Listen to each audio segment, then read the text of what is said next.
Okay, this is my Alister Clark garden, predominantly Alister Clark roses, and they're in full bloom. November, early November, late October's a beautiful time for the roses, and Pete's helping me show them off a little bit. So first of all, we'll go down to this one. This is called Borderer, beautiful little salmon pink rose.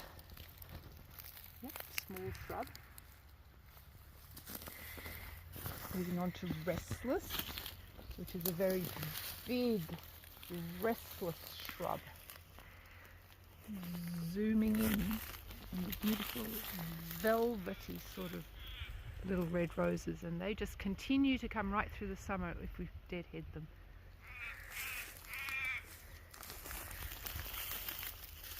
And onwards to, this is a David Austin rose called Abraham Darby, I think, which has an exquisite scent. Fits in very nicely with the Alister Clark roses. And Lady Huntingfield, which my mother famously queried and said, "Aren't you getting a little bit aristocratic?" she said, and I said, "No, Mum, it's Lady Huntingfield." Beautiful golden bloom. These ones have been a little bit damaged by the rain, but there are still some beautiful ones coming out. This one over here. Now, moving our way in, we get to, this one's a little bit fragile. Mrs. Norman Watson.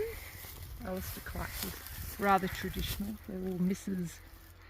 and then the husband's name, Mrs. Norman Watson. These bulbs have also been a little bit damaged, rain damaged. And the first, oh gosh, I've forgotten now. I've got to come back to that. I've forgotten the dark red one. I've forgotten it. Okay, so Peggy Bell, my favourite.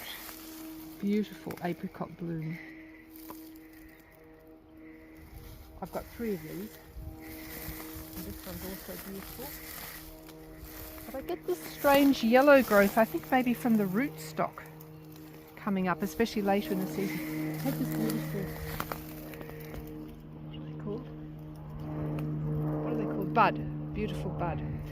Coming over here we've got Countess Stradbroke. No. Countess Stradbroke was the red one that I forgot. This one's Squatter's Dream. Dream, which just is like a flurry of small little salmon yellow roses, like little butterflies sitting all over the bush. To do a bit of deadheading at the same time. And then this one is Mary Guthrie. How beautiful is this?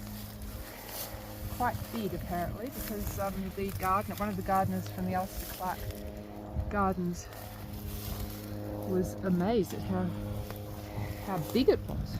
He said, "Is that Mary Guthrie?" And I said, "Yes, it is. It's Mary Guthrie." Single roses.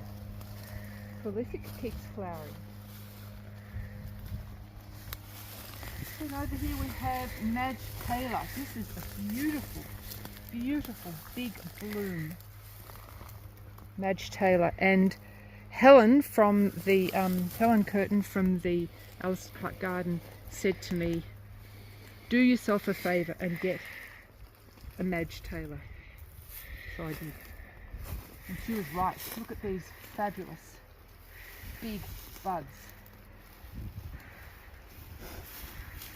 some big blooms. That one's fantastic. So this is the Countess of Stradbroke that came back to me. Mum had this one growing on her fence at Point Lonsdale. She loved that. Countess of Stradbroke. Now where are we up to? This one is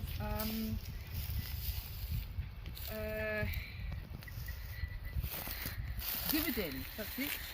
Come around here. One of the few, well, I suppose there were quite a few, but I don't know how many of them we have these days. One of the few remaining Alister Clark roses that isn't named after somebody. but obviously reflects his interest in horse racing. And actually John Newfensteek, who was the rosarian who cultivated a lot of the Alister Clark roses when they sort of came back in the probably 80s and 90s, suggested I bought this. I bought this from him in Kyne at the market, and he said this is a very unusual rose, there are not many of them, of Alister Clark's, and he said it's a lovely rose, you should get it. So I did, because I take people's advice. Now, if we just pause at peace, we'll move over. That's restless again, beautiful big restless. Norwegian spruce in the middle, which is a bit straggly, but that was a gift from Ina many years ago.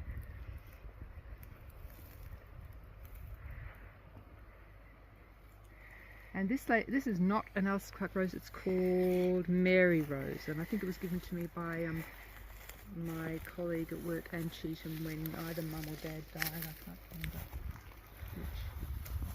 Very pretty rose, it's coming to its own now. And over here we have Peggy Bell, another specimen, absolutely divine.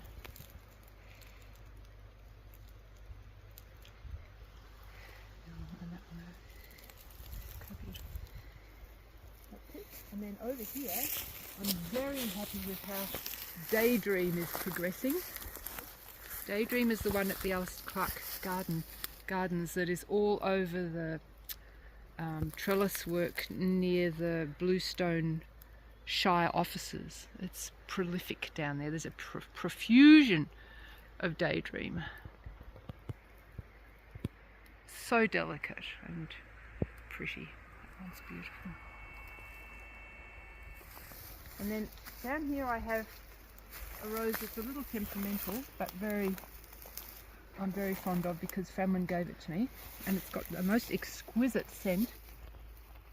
You should smell that, Pete. Beautiful. Just temporarily forgotten the name again. Oh, Angel Face, that's right. But it is temperamental, it gets a lot of black spot. That's completely divine. And I have a cutting from Restless growing here. Does anybody like another Restless? There it is. There it is. There it is. And over here we have another Lady Huntingfield. Lady Huntingfield, not Mrs. Huntingfield.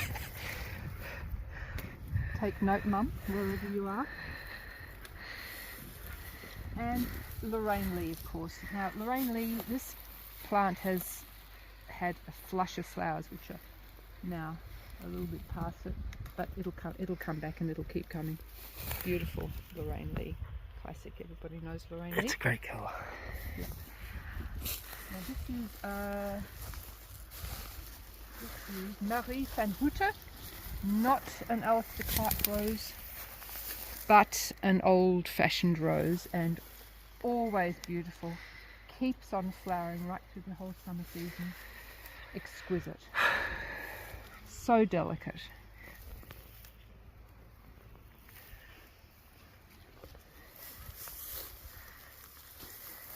This one is Emily Rose, that's right, Emily Rose, which is a little temperamental. It's very prone to black spot. These ones have been rain damaged. Not the best time to show them off. We'll come and do that another day. And where are we up to now? I have yet another Lady Huntingfield. One of these actually came from Mum's garden at Point Longfield. I'm not quite sure which one. It may have been this one. And then over here we have Mr. Lincoln, which is not an Alister Clark rose, but I planted it because it's divine. It's a modern rose. It gets much bigger than this, but the buds and the flowers are exquisitely scented. Very, very beautiful. It'll open up into a deep red velvet rose. And here we have Marjorie Palmer, also one of my favourites. This just flowers on and on throughout the summer. And it does have a little problem in some of its leaves. It has this yellow thing happening, and I'm not quite sure what's causing that, but I've always had it, but anyway, it doesn't diminish from the beauty of the roses. So there we have it. I think that's just about it. There's another lady hunting here, but it hasn't flowered yet. So that's my garden. Thank you for visiting it, and thank you for filming it, please. Bye. This is an important part of the garden that we forgot to include in the previous video, because this is my extra Alister Clark roses. So a stunning archway that I've had since I was, I don't know, I think 40. I think that was a birthday present. We got that archway made, and it's covered in absolutely divine Kitty Kinnenmint. I don't know how to pronounce that. Kitty Kinnenmint. I heard the name the other day on the radio. Kinnenmint. I think it's a Scottish name. Absolutely divine. I can't remember if it was Alister Clark himself or Nan, my grandmother, who said that this was the most beautiful Alister Clark rose, and I probably agree. I think it's divine. And here it's mixed with the Point Lonsdale rose, which Mum and Dad gave me. I think it had just grown, or maybe somebody grew a cutting of it, I can't remember. Maybe we just stuck it in a pot. But that used to grow over the pathway along the side of the house at Point Lonsdale. So they grow very nicely together. And then I have over here not very beautiful example of Gwen Nash, stunning rose, but the possums keep eating it and trimming it back.